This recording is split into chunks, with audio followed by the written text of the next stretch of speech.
Σας καλωσορίζω στην σημερινή μας συνάντηση, η οποία είναι η πρώτη της 4ης χρονιάς του επιμορφωτικού κύκλου.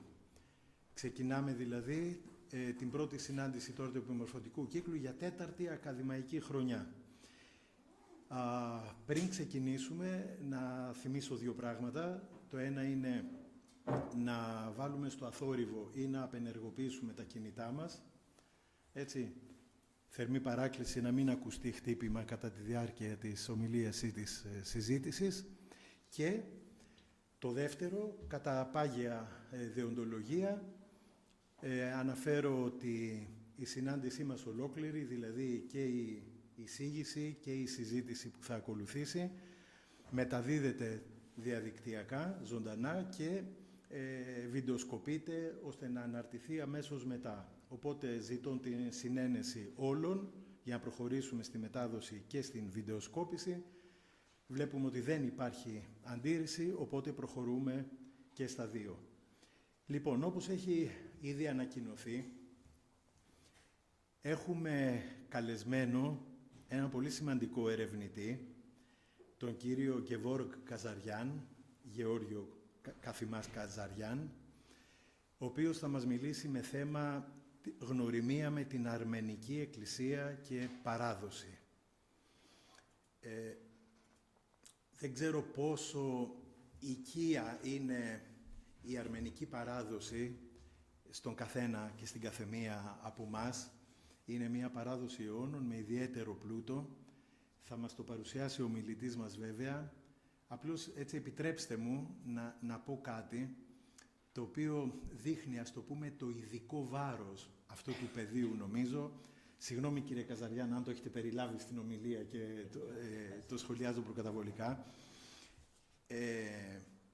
Αναφέρεται ότι το πρώτο κράτος το οποίο επισήμως δέχτηκε ως τη θρησκεία του το χριστιανισμό, αναφέρεται ότι ήταν η Αρμενία, το βασίλειο της Αρμενίας, πριν από τον Μεγάλο Κωνσταντίνο δηλαδή, τον οποίο εμείς έτσι έχουμε στο νου μας ως τον πρώτο ο οποίος δέχτηκε τέλος πάντων τον χριστιανισμό κτλ. Επί τη Ριδάτη του Τρίτου, το 301, αυτό αναφέρεται, έτσι. Και ξεκινάει με το έργο του Αγίου Γρηγορίου, του φωτιστή, μιας γιγαντίας μορφής, και έκτοτε συνεχίζεται μέσα στους αιώνες και η παράδοση, η δημιουργικότητα, η ιδιοπροσωπία και ταυτόχρονα οι αγώνες του αρμενικού λαού.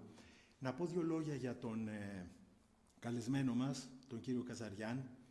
Ο κύριος Καζαριάν έχει γεννηθεί στο Ερεβάν της Αρμενίας και έχει σπουδάσει θεολογία στο Πανεπιστήμιο του Τβέρ στην Ρωσία και κατόπιν στο θεολογικό σεμινάριο του Γεωργιανού, θα το πούμε, τον Γκεβόργιαν.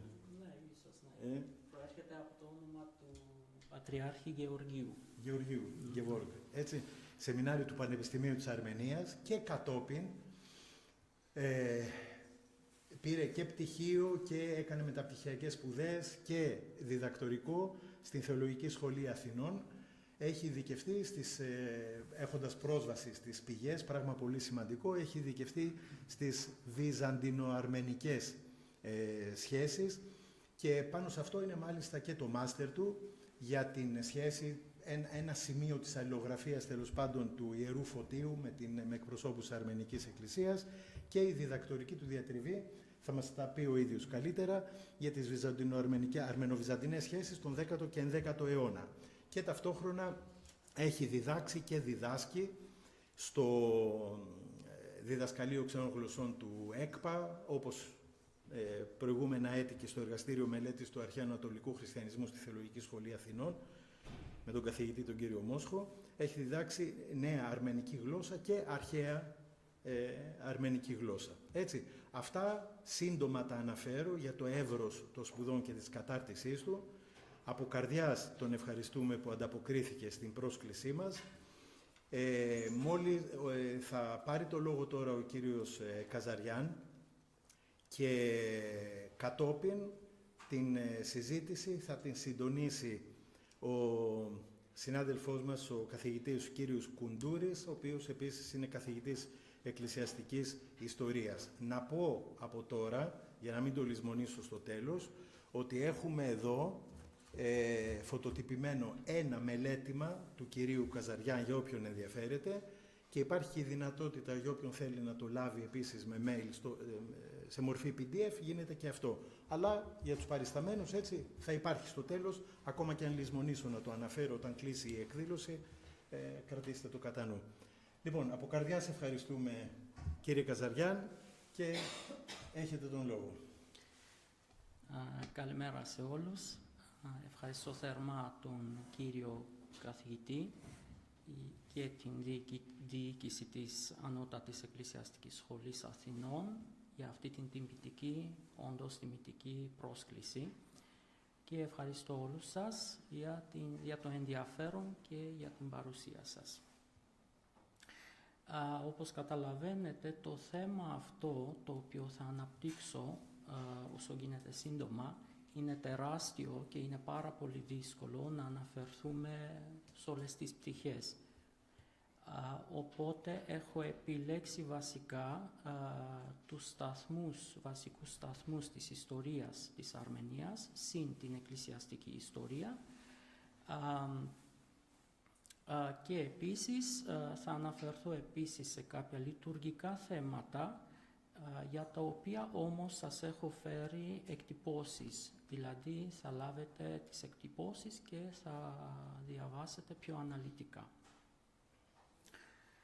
Λοιπόν, Αρμενία πρόκειται για μια βιβλική χώρα, καθώς τη μνήα της Αρμενίας συναντάμε στις σελίδες της Αγίας Γραφής, συγκεκριμένα στην Παλιά Διαθήκη, στο πρώτο κιόλας βιβλίο της Αγίας Γραφής, Γενέσεως, όπου λέει ότι «και εκάθισεν η κυβωτός του Νόε επί τα όρη τα Αραράτ».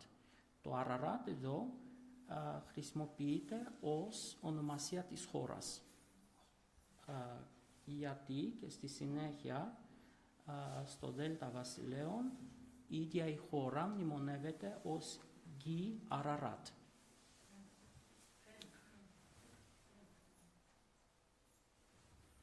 Μπορούμε να αρχίσουμε τη μία σειρά όταν φαίνεται πολύ καλά πάντως. Φαίνεται πολύ καλά.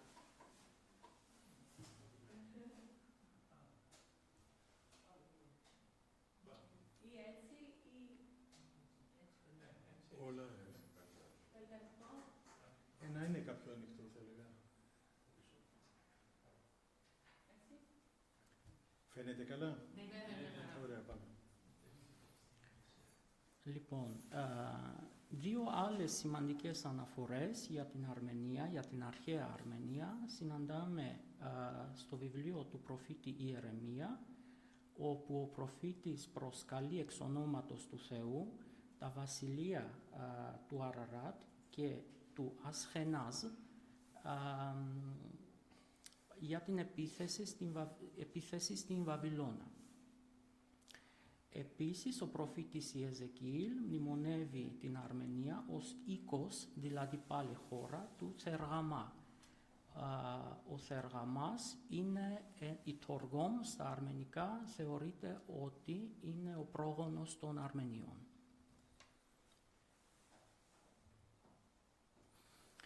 Από το 2ο αιώνα π.Χ. μέχρι και το 428 μετά Χριστόν έχουμε το βασίλειο, το ενωμένο βασίλειο της Μεγάλης Αρμενίας. Γιατί λέγεται Μεγάλη Αρμενία? Γιατί υπήρχε και η Μικρά Αρμενία. Αυτούς τους γεωγραφικούς όρους είχαν εισάγει οι αρχαίοι Έλληνες, οι οποίοι διέκριναν τα αρμενικά εδάφη, τα οποία ξεκινούσαν ανατολικά από τον Εφράτη ποταμό. Εδώ κάπου ξεκινάει ο Εφράτης και κατεβαίνει προς τη Μεσοποταμία, και ο Εφράτης και ο Τίγρης, δύο από τα παραδεισένια ποτάμια που μνημονεύονται στο βιβλίο Γενέσεως, ξεκινάνε από τα βουνά της Αρμενίας, της ιστορικής Αρμενίας.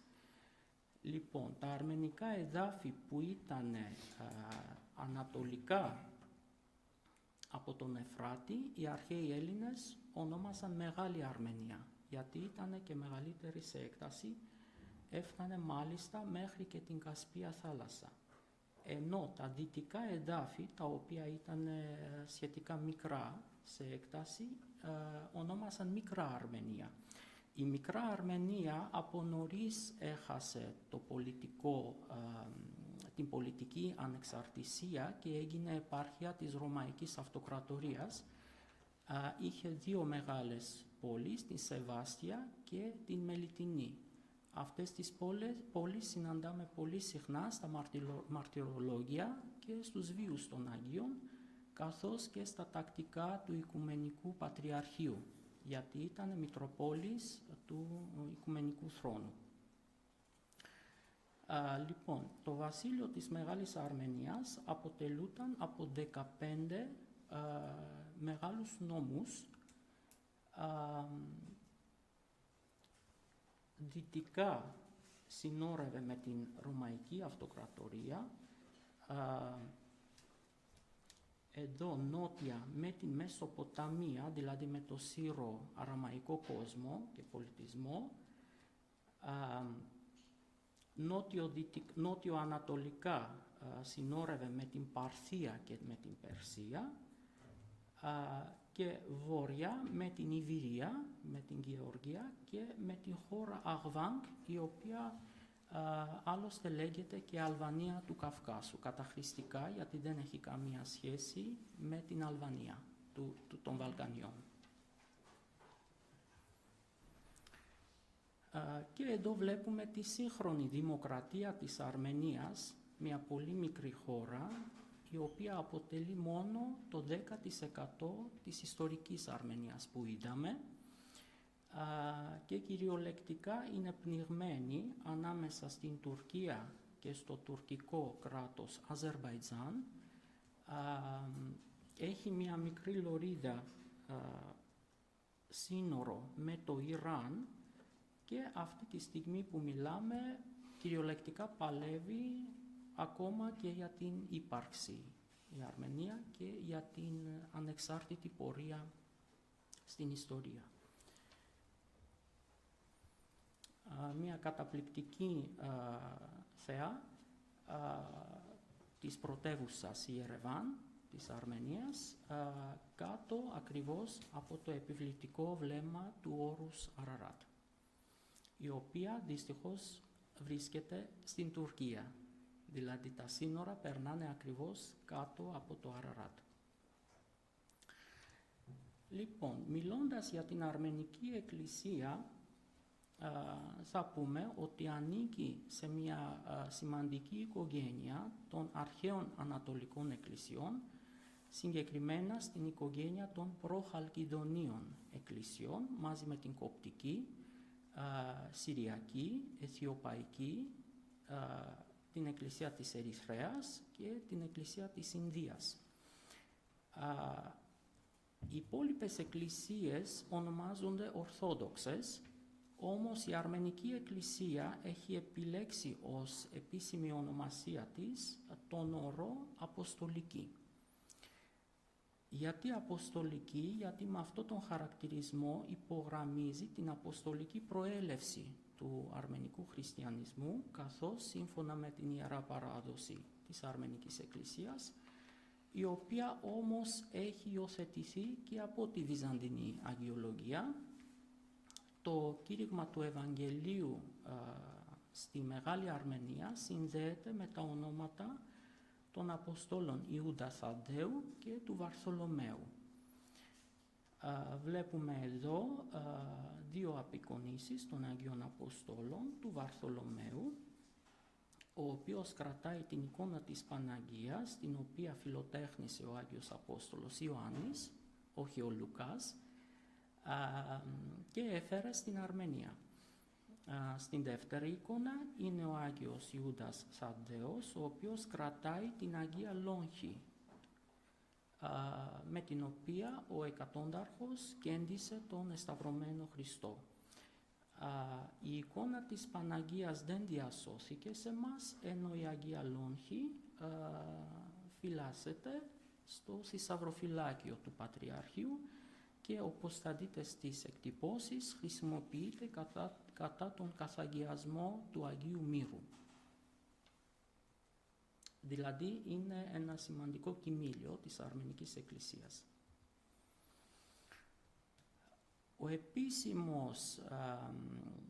Η επίσημη υιοθέτηση του χριστιανισμού ως μοναδικής θρησκείας της Αρμενίας έλαβε χώρα επί του βασιλιά Τυριδάτη του Τρίτου, όπως μας είπε ο κύριος καθηγητής, και χάρη στους αγώνες του Αγίου Γρηγορίου Φωτιστή της Μεγάλης Αρμενίας, τη μνήμη του οποίου η Ορθόδοξη Εκκλησία τιμάει στις 30 Σεπτεμβρίου, ο Άγιος Γρηγόριος υπέστη φοβερά μαρτύρια, βασανιστήρια από τον Τυριδάτη, όμως με μια θεοσημεία για την οποία μας μαρτυρεί και ο σωζόμενος, κατόρθωσε να μετατρέψει τον Τυριδάτη, τον βασιλιά, στην πίστη του Χριστού και το 301 απαγορεύτηκε ο παγανισμός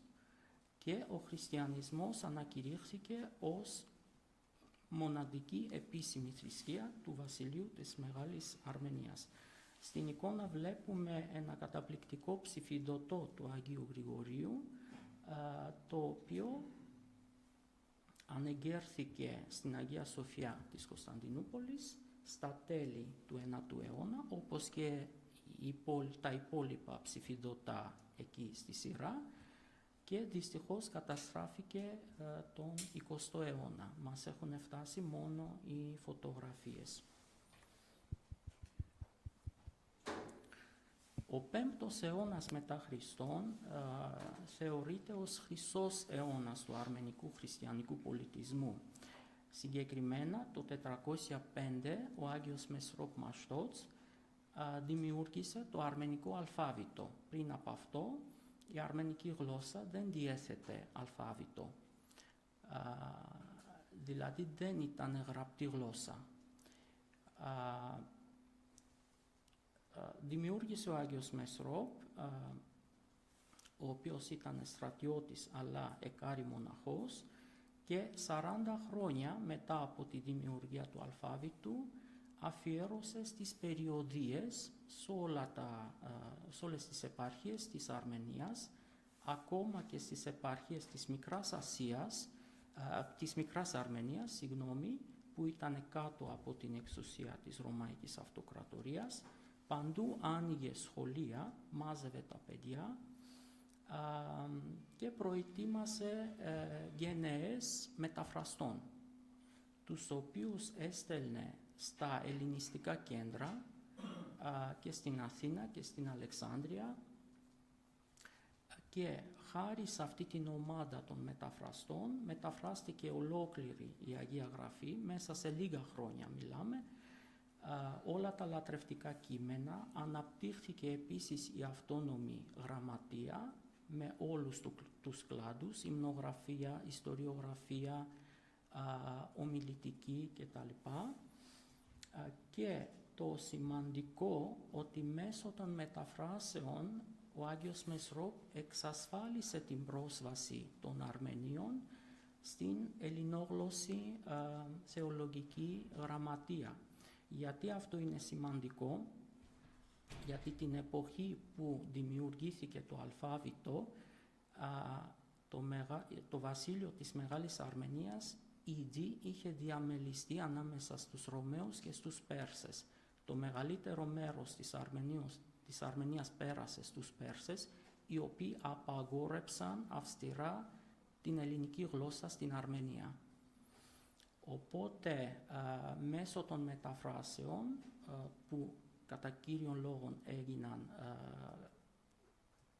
για ιεραποστολικούς σκοπούς, έγιναν οι μεταφράσεις κυρίως από τα ελληνικά, και με αυτόν τον τρόπο η Αρμενία και η αρμενική παράδοση διαφύλαξε την στενή σχέση με την ελληνόγλωσση θεολογία. Εν τω μεταξύ, η χώρα ξεκίνησε σιγά σιγά να περνάει από δύσκολες στιγμές. Τα έτη 387 και 591, 2 φορές διαμελίστηκε η Αρμενία ανάμεσα στην Ρωμαϊκή Αυτοκρατορία, η πλέον Βυζάντιο, και την Περσία. Τον 8ο και 9ο αιώνα επικράτησε η Αραβοκρατία στην Αρμενία. Έχασε πλήρως την ανεξαρτησία η Αρμενία και μετά ποτέ δεν μπόρεσε να αποκαταστήσει το βασίλειο της Μεγάλης Αρμενίας, δηλαδή την δυναστεία των Βαγρατιδών, η οποία θα βασίλευε το 885, στερέωσε την εξουσία της μόνο σε ένα μέρος της πρώην Μεγάλης Αρμενίας. Αυτή την περίοδο, την οποία έχω μελετήσει πολύ αναλυτικά και δείχνω στη διδακτορική μου διατριβή, έγιναν σημαντικά πράγματα. Καταρχάς, η Αρμενία πλέον δεν ήταν ενωμένο βασίλειο, αλλά υπήρχαν διαφορετικά βασίλεια, φεουδαρχικά, των οποίων η μοναδική ενοποιός δύναμη έγινε η Εκκλησία. Δηλαδή το ποίμνιο παρέμεινε το ίδιο, αλλά διαμερισμένο σε διάφορα φεουδαρχικά κρατήδια. Αυτό ως αποτέλεσμα έφερε ότι ο καθολικός, δηλαδή ο προεστός της Αρμενικής Εκκλησίας, για να έχει μια περισσότερη εξουσία στους υπόλοιπους επισκόπους, άρχισε να λαμβάνει διπλή αρχιερατική χειροτονία, η οποία στη συνέχεια εξελίχθηκε ξεχωριστή ακολουθία χειροτονίας και πολύ μεταγενέστερα και χρήσης με Άγιο Μύρο του Πατριάρχη.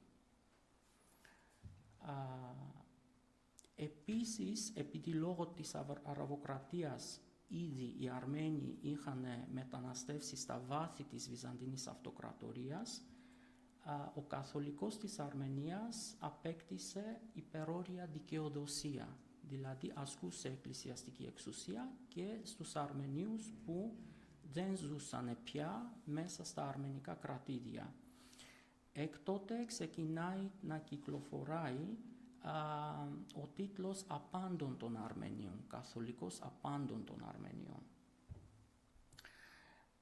Επίσης, επειδή η Αρμενική Εκκλησία ήδη από τον 6ο αιώνα είχε διαφωνήσει και απορρίψει τον δογματικό όρο της εν Χαλκιδόνη Τετάρτης Οικουμενικής Συνόδου, το 10ο αιώνα αυτό το θέμα δογματικό, εκκλησιολογικό, έγινε ένα περίεργο εργαλείο για τους Βυζαντινούς μεν, για την πολιτική επέκταση του Βυζαντίου στην Αρμενία, για τους Αρμενίους δε ως ασπίδα με την οποία υπερασπιζόταν την πολιτική και εκκλησιαστική ανεξαρτησία τους. Επίσης, αυτή την περίοδο της δυναστείας των Βαγρατιδών, 9ος-11ος αιώνας, αναπτύχθηκε η ναοδομία και τα μοναστικά κέντρα. Η επιρροή του μοναχισμού υπήρξε τόσο τεράστια που ολόκληρο τον αρμενικό πολιτισμό χαρακτηρίζουν ως μοναστικό πολιτισμό. Δηλαδή εκεί υπήρχαν τα σχολεία, εκπαίδευση, μόρφωση, παραγωγή βιβλίων κτλ. Αυτή την περίοδο άκμασε ο Άγιος Γρηγόριος Ναρεκίτης, μοναχός και ποιητής, ο οποίος μας άφησε μια πολύ πλούσια κληρονομιά και με το αριστούργημά του βιβλίων θρηνοδίων. Πρόκειται για ένα προσευχητάρι, το οποίο αποτελείται από 95 κεφάλαια. Είναι ποίηση, ποιητικός ο λόγος του. Αυτό το βιβλίο έχει ασκήσει πάρα πολύ μεγάλη επιρροή και στην λαϊκή ευσέβεια και στην λατρεία της Αρμενικής Εκκλησίας. Κάποιες προσευχές από εδώ έχουν περάσει στις ακολουθίες, ακόμα και στην Θεία Λειτουργία, και για να καταλάβουμε το μεγαλείο αυτής της μορφής, αρκεί να πούμε ότι το 2017 ο Πάπας Ρώμης Φραγκίσκος συνέταξε τον Άγιο Γρηγόριο ως διδάσκαλο της Καθολικής Εκκλησίας. Και στο Βατικανό ανεγέρθηκε και το άγαλμά του. Εδώ βλέπετε το παλιότερο αντίγραφο του προσευχηταρίου αυτού, του ποίηματος, βιβλίων θρηνοντιών, του 12ου αιώνα.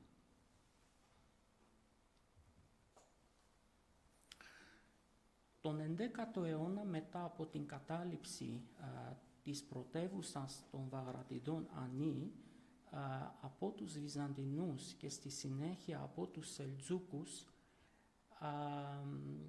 όπου τελείως έπαψε η ανεξαρτησία της Αρμενίας και επικράτησε η εξουσία των Σελτζούκων, οι Αρμένοι και εκπρόσωποι των αρχοντικών οικογενειών άρχισαν τη μετανάστευση προς τα βάθη της Βυζαντινής Αυτοκρατορίας στην Καπαδοκία, όπου εξορίστηκε από τους Βυζαντινούς και ο Καθολικός, και στη συνέχεια στην Κιλικία.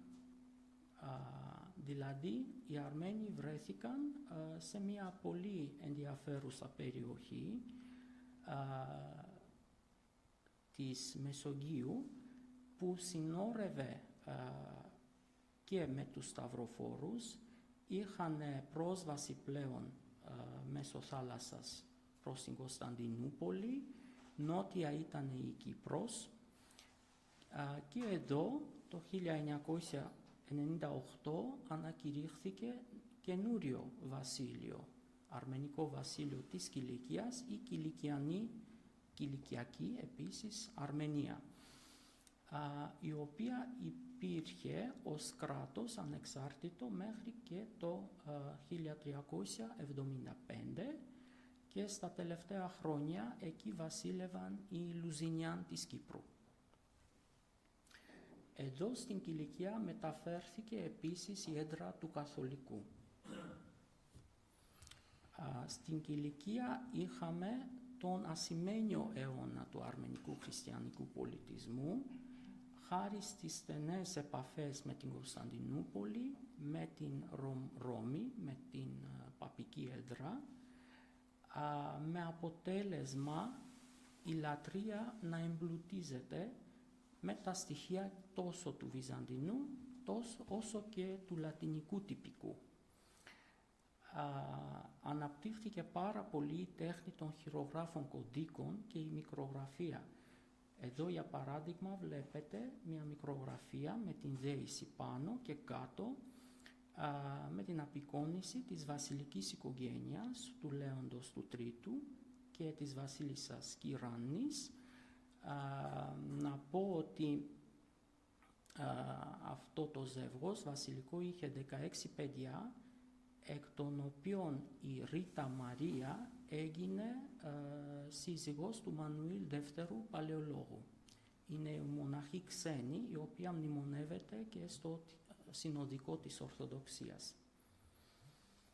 Δύο άλλα δείγματα της μικρογραφίας της Κιλικιανής σχολής, η προσκύνηση των μάγων, όπου μαζί με τους μάγους έχουμε και τους Μογγόλους, τους οποίους οι Αρμένοι μισιονάροι, οι Ιεραπόστολοι, κηρύτταν τον χριστιανισμό και αρκετοί Μογγόλοι βαπτίστηκαν. Στην δεύτερη εικόνα βλέπουμε την Αγία Γραφή, τη βίβλο του Καθολικού Κωνσταντίνου του Τετάρτου, μαζί με το πορτρέτο του ίδιου του Καθολικού και του μικρογράφου και καλλιγράφου ιερέας Αρκής, και απάνω ο Ευαγγελιστής Μαθαίος. Το 441, με την απόφαση της Συνόδου της Αρμενικής Εκκλησίας, η έδρα του Πατριάρχη πάλι γύρισε στο Άγιο Ετσμιατζίν, την παλιά Βάγαρ Σαπάτ, πρωτεύουσα της Αρμενίας, της Μεγάλης Αρμενίας, όπου αρχικά ήταν και η έδρα του Αγίου Γρηγορίου της Αρμενίας. Δηλαδή από το 1441 και εξής ο Πατριάρχης εδρεύει στο Άγιο Ετσμιατζίν και ο ναός που βλέπετε είναι ο καθεδρικός ναός, τον οποίο θεμέλιωσε και σε πρωταρχική μορφή έχτισε ο Άγιος Γρηγόριος ο Φωτιστής.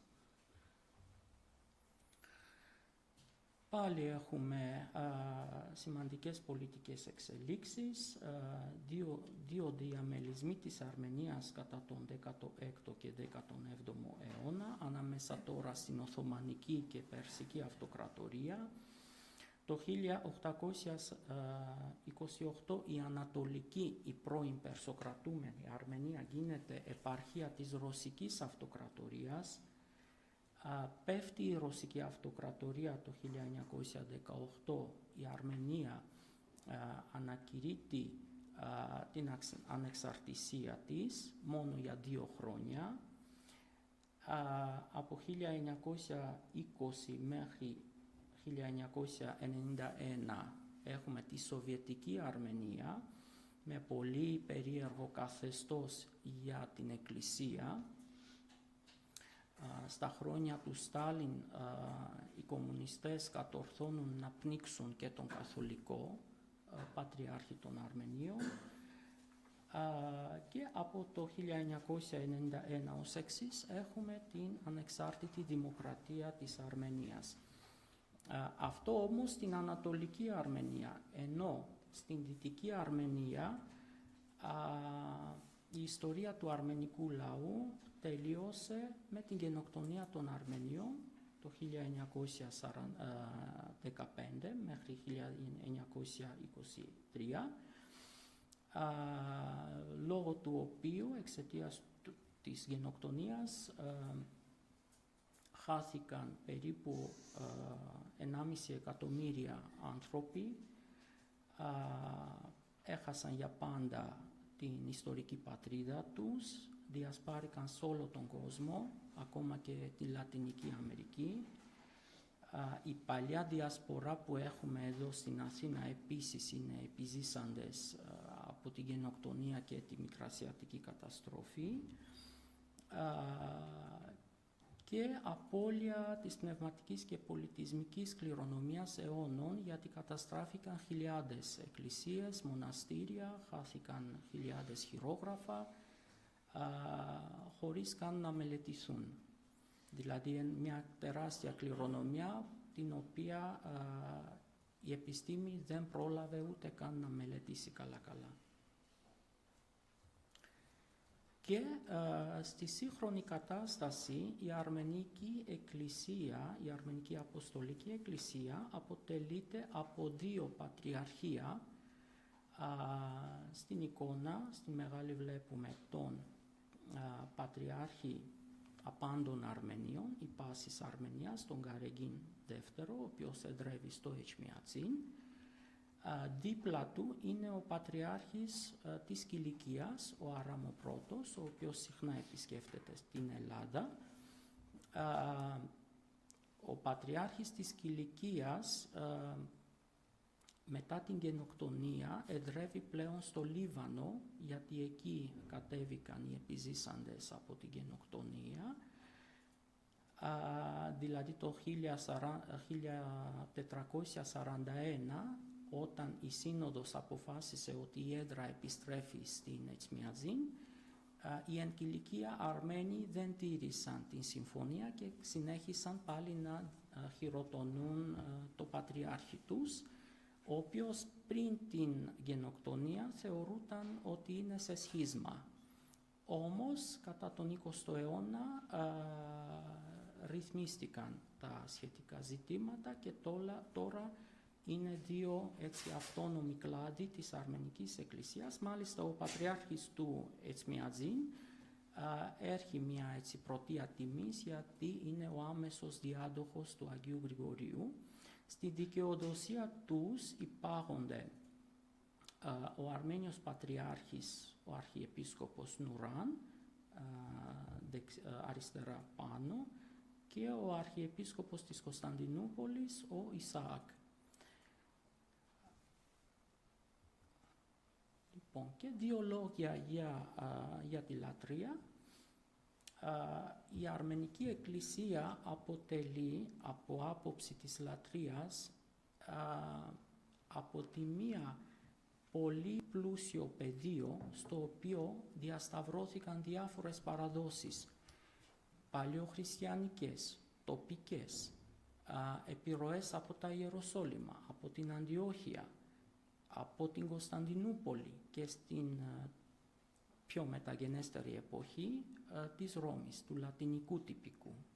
Αυτό έγινε ακριβώς στην Κιλικία που είπαμε. Από την άλλη,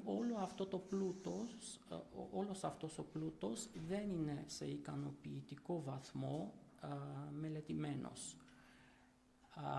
Οπότε για τους ανθρώπους που ενδιαφέρονται με λειτουργική θα είχε πολύ μεγάλο ενδιαφέρον να μελετάνε τις λειτουργικές ιδιοτροπίες και ιδιαιτερότητες του αρμενικού τυπικού.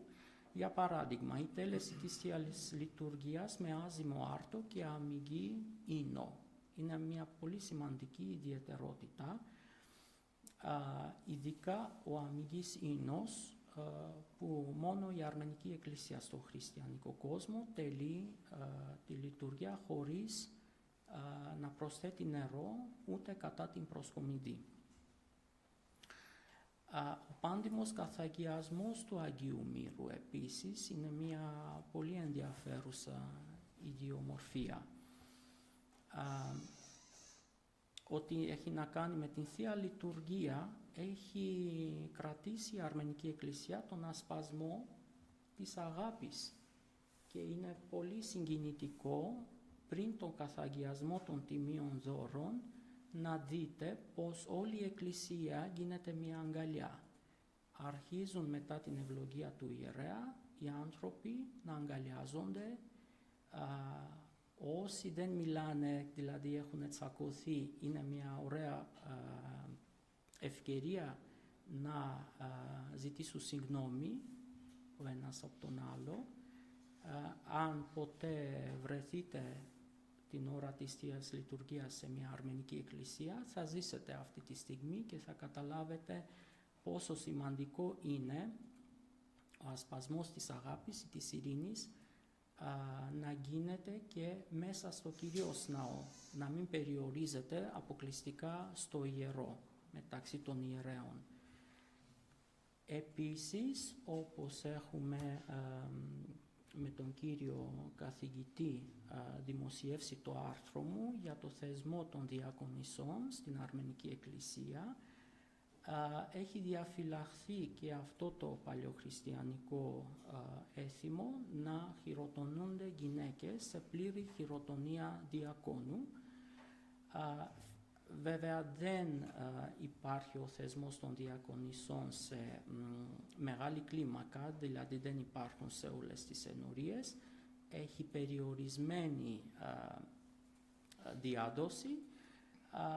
Για παράδειγμα, στην Κωνσταντινούπολη βλέπετε μια φωτογραφία του Πατριάρχη Σνόρκ, των Αρμενίων της Κωνσταντινούπολης και της Τουρκίας γενικότερα, μαζί με τις διακόνισσες μοναχές της Κωνσταντινούπολης, ενώ στις ημέρες μας, το 2017, ο Αρμένιος Αρχιεπίσκοπος της Τεχεράνης, στο καθεδρικό ναό του Αγίου Σεργίου ή του Αγίου Σαργής, κοντά στην οποία εν τω μεταξύ νομίζω έχετε δει, οι Ιρανοί άνοιξαν και ένα σταθμό μετρό στο όνομα της Παναγίας. Εκεί λοιπόν χειροτώνησε ο Αρχιεπίσκοπος διακόνους, μία γυναίκα, μία κοπέλα και έναν άντρα. Την ίδια ώρα με την ίδια ακολουθία της χειροτονίας του διακόνου. Λοιπόν, αυτό είναι σύντομα, η εισήγηση μου αυτή είναι, και αν επιτρέπετε 2 λεπτά απλώς μια παρουσίαση βιβλίων για όσους και όσες ενδιαφέρονται να έχουν μια πιο έτσι αναλυτική εικόνα. Λοιπόν, πρώτα απ' όλα το βιβλίο «Η Αγία Αποστολική Εκκλησία των Αρμενίων» του Επισκόπου Γιεζνίκ, εκδόσεις Παρουσία 2001. Νομίζω το βιβλίο αυτό δεν κυκλοφορεί πια, εξαντλήθηκε, αλλά ο Αρχιεπίσκοπος τώρα, Γιεζνίκ, είναι στην Κρήτη, οργανώνει εκεί την αρμενική παροικία και νομίζω θα επανεκδώσει αυτό το βιβλίο, όπου θα βρείτε ιστορικά στοιχεία για τα λειτουργικά και δογματικά θέματα, τους Αγίους της Αρμενικής Εκκλησίας, τα κοιμήλια και όλα. Δηλαδή, μας δίνει μια πολύ καλή συνοπτική εικόνα. Μετά, οι 2 διατριβές μου για η μεταπτυχιακή μου εργασία για τη σχέση του Μεγάλου Φωτίου με την Αρμενική Εκκλησία, εκδόσεις Ηρόδοτος, η διδακτορική μου διατριβή, η οποία καλύπτει ένα πάρα πολύ μεγάλο φάσμα των ζητημάτων και για τα πολιτικά θέματα και για τα εκκλησιαστικά, ειδικά για τα εκκλησιαστικά. Θα βρείτε και πολύ έτσι, αναλυτικές πληροφορίες για κάποια λειτουργικά θέματα, τα οποία έγιναν αντικείμενο πολεμικής ανάμεσα στους Βυζαντινούς και στους Αρμενίους θεολόγους. Και τέλος, το πιο πρόσφατο βιβλίο, το 2024, το βιβλίο του Καθολικού της Κιλικίας Αράμ, η Αρμενική Εκκλησία, μετάφραση του Σεβασμιωτάτου Γαβριήλ της Νέας Ιωνίας και Φιλαδέλφειας, εκδόσεις Αποστολικής Διακονίας. Αυτό το βιβλίο θα βρείτε, όπως και τη διδακτορική μου διάτριβη, στα βιβλιοπωλεία της Αποστολικής Εκκλησίας. Και ο κύριος καθηγητής μας έχει νομίζω κάνει εκτυπώσεις του άρθρου μου για τις διακόνισσες, τις οποίες θα λάβετε. Επίσης, εγώ έφερα 2 άλλες εκτυπώσεις, 2 άλλων άρθρων, για το άζυμο άρτο και για το ίνο, αμυγή ίνο της Αρμενικής Εκκλησίας. Αυτά τα άρθρα υπάρχουν και στο ίντερνετ, άμα γράψετε τους τίτλους. Και επίσης ένα πολύ ενδιαφέρον άρθρο για το Άγιο Μύρο της Αρμενικής Εκκλησίας, όπου στην πρώτη εικόνα βλέπετε τον Πατριάρχη της Αρμενίας, μαζί με την δεξιά λειψανοθήκη του Αγίου Γρηγορίου, και ο Πατριάρχης, ο Οικουμενικός Πατριάρχης, μαζί με την Αγία Λόγχη, με αυτά τα 2 κοιμήλια και το τίμιο ξύλο, καθαγιάζεται το Άγιο Μύρο της Αρμενικής Εκκλησίας. Στη διάθεσή σας και ευχαριστώ πολύ για την προσοχή σας. Να ευχαριστήσω θερμός τον κύριο Καζαριάν για την διεξοδική και εύστοχη ομιλία του, την οποία μας παρουσίασε. Εμείς, από ό,τι γνωρίζουμε, η Εκκλησία των Αρμενίων κατατάσσεται στις αντιχαλκιδόνιες εκκλησίες. Βεβαίως, επί Βυζαντινής εποχής και επί Ηρακλείου έγιναν προσπάθειες για την αποκατάσταση της εκκλησικής ενότητος επί τη βάση του μονοθελητισμού και επετεύχθη τότε. Μετά ανεκλήθη αυτή η απόβαση. Επιπλέον επανήλθαν, αποκαταστάθηκε η εκκλησιαστική ενότητα για ένα διάστημα. Ξανά μετά, μέχρι που καταδικάστηκε το 450 οριστικά η Σύνοδος της Χαλκιδόνος. Δεν θα αναφερθώ βέβαια στους Βυζαντινοπερσικούς πολέμους και την Αραβοκρατία, τα οποία εσείς τα επισημάνατε. Για να μην μακρηγορώ, τώρα τις αγορεύει βούλετε. Δηλαδή το ερώτημα. Ακόμα αναμένουμε.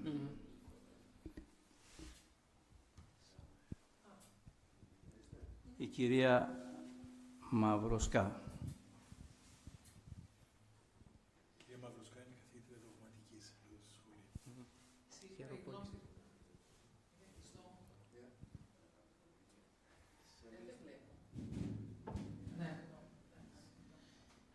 σίγουρα οι γνώσεις μας έγιναν πλουσιότερες. Σας ευχαριστούμε πολύ. Θα θέλατε να μας πείτε, αν και φέρατε και άρθρο για τις διακόνηση, δύο λόγια περισσότερα, γιατί πραγματικά μας ενδιαφέρει το ζήτημα. Πέρα από το άρθρο δηλαδή που όλοι με ενδιαφέρον θα διαβάσουμε ή ήδη έχουμε διαβάσει, να μας πείτε...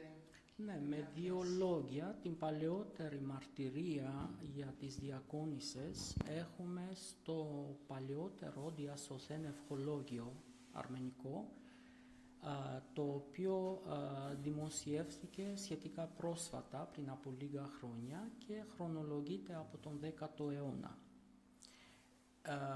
Είναι ενδιαφέρον ότι από την ίδια περίοδο έχουμε και κάποιες μικρογραφίες των μυροφόρων γυναικών με θυμιατό.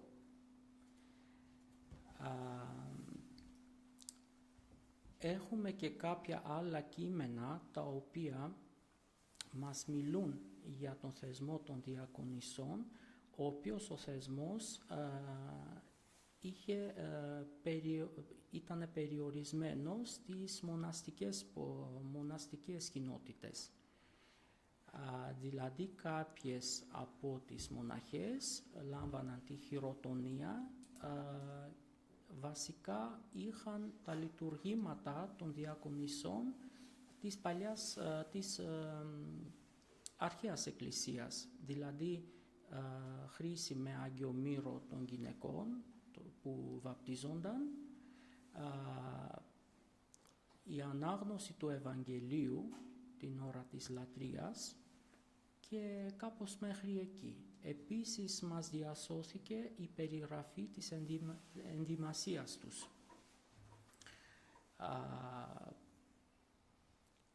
Μια καινούρια φάση του θεσμού ξεκίνησε τον 17ο αιώνα με την ανάπτυξη πάλι του μοναχισμού. Στις αρμενικές μονές του Ιράν, της Περσίας και της Γεωργίας. Στην Τυφλίδα της Γεωργίας αναπτύχθηκε πάρα πολύ αυτός ο θεσμός, στη μονή του Αγίου Στεφάνου, η οποία όμως καταστράφηκε από τους Μπολσεβίκους και διασκορπίστηκαν οι αδελφές.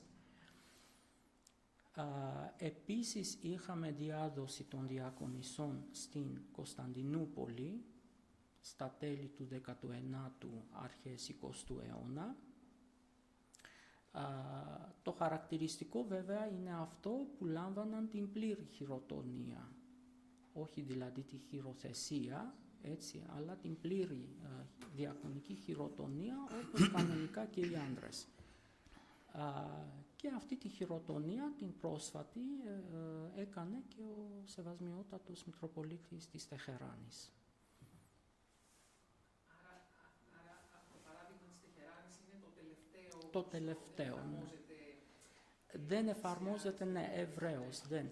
Και στο Ιράν υπήρχε η ανάγκη, γιατί η αρμενική κοινότητα ζει μέσα στο Ισλαμικό κράτος και εκεί χρειάζεται πραγματικά να υπογραμμιστεί ο ρόλος των πιστών χριστιανών γυναικών. Να σας πω ότι εκεί, για παράδειγμα, η Κυριακάτικη Θεία Λειτουργία τελείται την Παρασκευή. Γιατί σύμφωνα με τη Σαρία δουλεύουν όλοι την Κυριακή, η ημέρα αργίας είναι Παρασκευή. Οπότε την Κυριακάτικη Θεία Λειτουργία αναγκαστικά τελούν την Παρασκευή.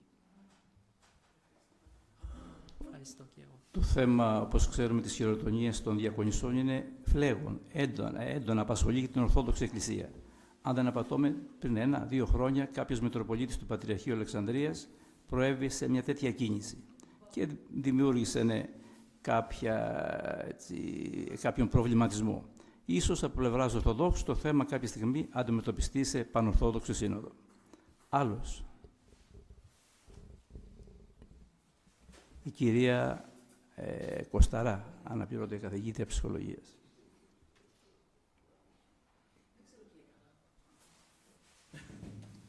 Σας ευχαριστούμε πολύ. Αν άκουσα σωστά, θέσατε στη διδακτορική σας διατριβή τόσο θρησκευτικά όσο και πολιτικά ζητήματα. Θα μπορούσατε εν ολίγης να μας παρουσιάσετε ποια πολιτικά ζητήματα. Τι είναι αυτό που απασχολεί, πώς βλέπετε το μέλλον. η εκκλησιαστική ιστορία πάντα συνδυάζεται, τουλάχιστον ξεκινώντας από τον Μεγάλο Κωνσταντίνο και εξής, με την πολιτική ιστορία των λαών και των κρατών. Και οι αρμενοβυζαντινές εκκλησιαστικές σχέσεις είναι ένα τρανό, θα έλεγα, παράδειγμα της στενής σύνδεσης των πολιτικών ζητημάτων και των εκκλησιαστικών υποθέσεων. Το θέμα είναι ότι τον 9ο αιώνα, όταν αποδυναμώθηκε η εξουσία του Χαλιφάτου στην Μικρασία και στην Αρμενία, το Βυζαντινό κράτος και οι Αρμένοι Βαγρατίδες ξεκίνησαν τη διαδικασία απελευθέρωσης των εδαφών, έτσι. Και εκείνη τη στιγμή οι δύο δυνάμεις συνεργάστηκαν. Όμως, όταν εκδιώχθηκαν οι Άραβες, οι Αρμένοι και οι Βυζαντινοί ήρθαν σε μια τριβή, γιατί το Βυζάντιο είχε το πρόγραμμα αποκατάστασης της αυτοκρατορίας σε μορφή που υπήρξε πριν τους Άραβες, ενώ ο σκοπός των Αρμενίων ήταν η πλήρης αποκατάσταση της ανεξαρτησίας. Έτσι. Και εκεί βλέπουμε πολύ καλά πώς εκμεταλλεύεται το θεολογικό θέμα, το θρησκευτικό θέμα και από τις δύο πλευρές. Οι Βυζαντινοί επιμένουν ότι αναγνωρίζοντας την εξουσία του αυτοκράτορα, έστω και σε θεωρητικό επίπεδο, οι Αρμένοι θα έπρεπε να ασπαστούν την Ορθοδοξία για την πλήρη πιστότητα στον βασιλιά των Ρωμαίων και των Χριστιανών, έτσι. Ενώ οι Αρμένοι αντίθετα χρησιμοποιούσαν τις δογματικές διαφοροποιήσεις για να κρατήσουν την απόσταση, για να μην συγχωνευτούν μέσα στην αυτοκρατορία. Και βλέπουμε ότι δεν υπήρχε διάλογος, θεολογικός διάλογος, εκείνη την εποχή δεν υπήρχε και οι δύο πλευρές έφτιαχναν όχι γέφυρες, αλλά τείχους. Και είναι πολύ σημαντικό αυτό το λάθος να μην επαναλαμβάνουμε τώρα. Να φτιάχνουμε γέφυρες και όχι τείχους και χάσματα.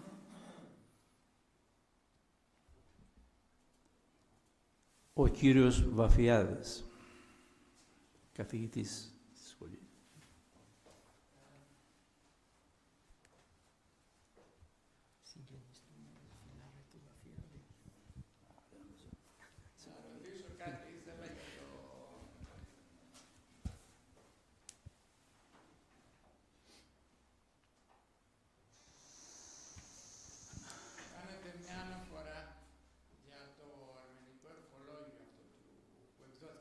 Ναι.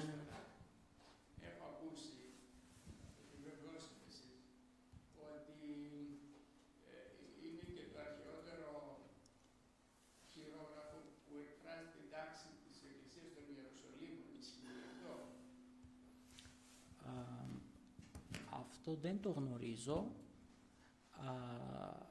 Τη σχέση του αρμενικού τυπικού με το τυπικό της Ιερουσαλήμ μπορείτε να δείτε μέσα στα έργα του Charles Renew, Γάλλος μελετητής του αρμενικού και του γεωργιανού τυπικού σε σχέση με το τυπικό των Ιεροσολύμων.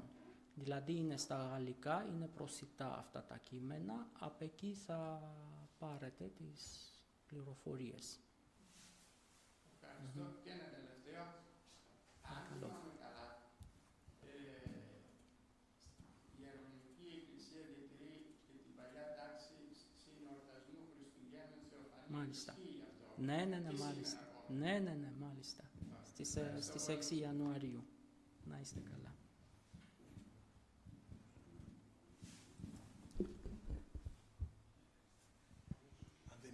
Έχουμε κάποια άλλη ερώτηση? Ναι. Αν δεν υπάρχει κάποιος... Ναι, ο κύριος. Ναι. Είναι κάποιος μήπως? Ίσως θα θέλω να ρωτήσω κάτι. Η κυρία Μαυροσκά να συμπληρώσει κάτι. Τώρα αναφερθήκατε στις γέφυρες που πρέπει να ανοίγονται ανάμεσα στις δύο εκκλησίες. Υπάρχει σήμερα επίσημος οικουμενικός διάλογος? Ναι, υπάρχει. Ξέρουμε τις συμφωνίες του Σαμπεζή που έγιναν εις πέρας των πολλών συζητήσεων. Απλώς θεωρώ ότι θα πρέπει να δημοσιεύονται έτσι τα αποτελέσματα, δηλαδή να γίνει κοινοποίηση, γιατί η κοινοποίηση δεν έγινε σε ικανοποιητικό βαθμό, λέω και για το κλήρο, αλλά και για τον απλό λαό, ούτως ώστε η καχυποψία να παραμένει και από την Ορθόδοξη πλευρά και από την πλευρά των παλιών, των αρχαίων Ανατολικών Χριστιανών. Ναι, και επίσης θα πρέπει να γίνουν μεταφράσεις των κειμένων, έτσι, των πηγών. Γιατί, για παράδειγμα, στην Αρμενία δεν έχουν και πολύ καλή ολοκληρωμένη άποψη τι ακριβώς λέει η Σύνοδος της Χαλκιδόνας. Ισχύουν τα μεσαιωνικά στερεότυπα ότι είναι μια νεστοριανίζουσα σύνοδος ή τα πράγματα είναι εντελώς διαφορετικά.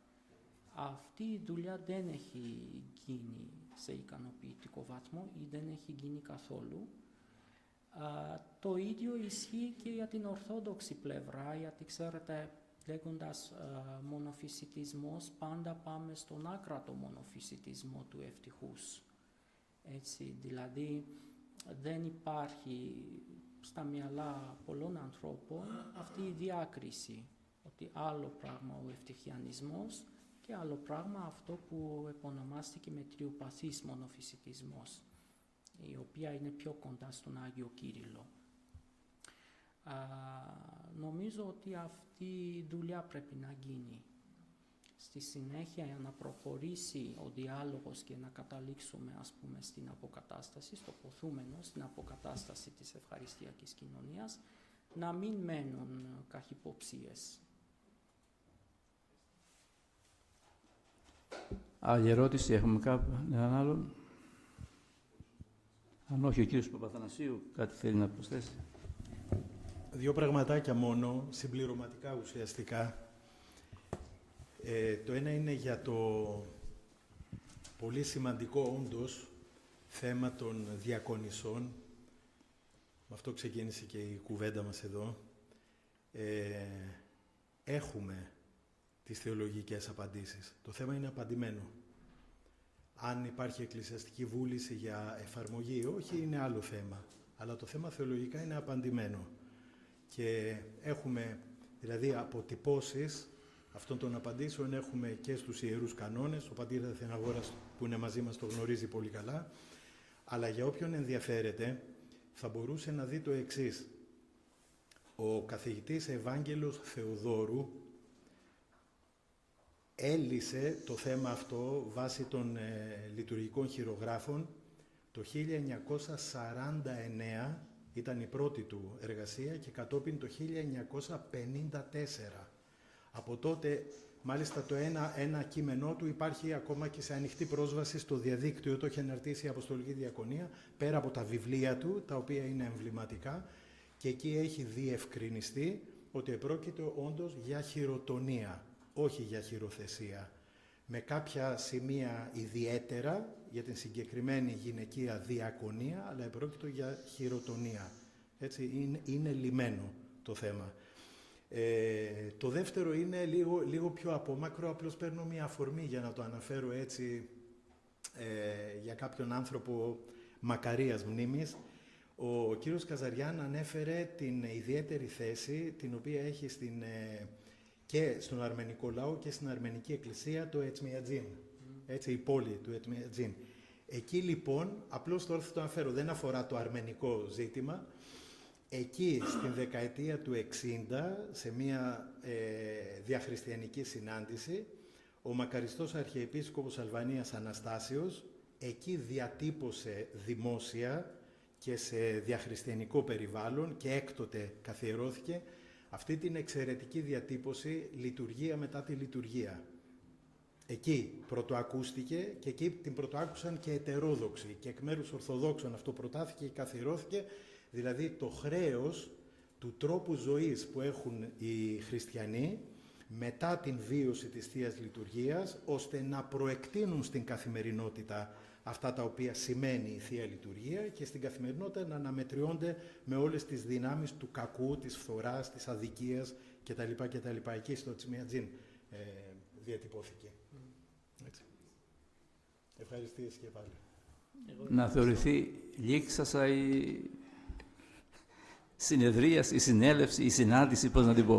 Αν δεν υπάρχει κάτι άλλο, βέβαια υπάρχει η δυνατότητα για όποιον ενδιαφέρει για παραπάνω να συζητήσει με τον κύριο Καζαριάν, αν υπάρχει ο χρόνος. Εδώ υπάρχουν τα κείμενα αυτά φωτοτυπημένα. Ο κύριος Καζαριάν θέλει να κάνει μια διευκρίνηση. Μια διευκρίνηση στο ερώτημα του κυρίου Βαφιάδη, όχι το ευχολόγιο που ανταποκρίνεται στην παλαιότερο ιεροσολυμητικό τυπικό, αλλά το εκλογάδιο. Ναι, το εκλογάδιο, το οποίο μελέτησε ο Σάρλ Ρενιού, ο πατήρ Αθανάσιος, πραγματικά αναδεικνύει ότι το αρμενικό και το γεωργιανό εκλογάδιο είναι μεταφράσεις από το τυπικό των Ιεροσολύμων. Πάλι ευχαριστούμε. Τελειώσαμε στην εκδήλωση. Ο πιστικός μου πώς είναι εδώ, ο φοιτητής. Πιστικός. Είναι...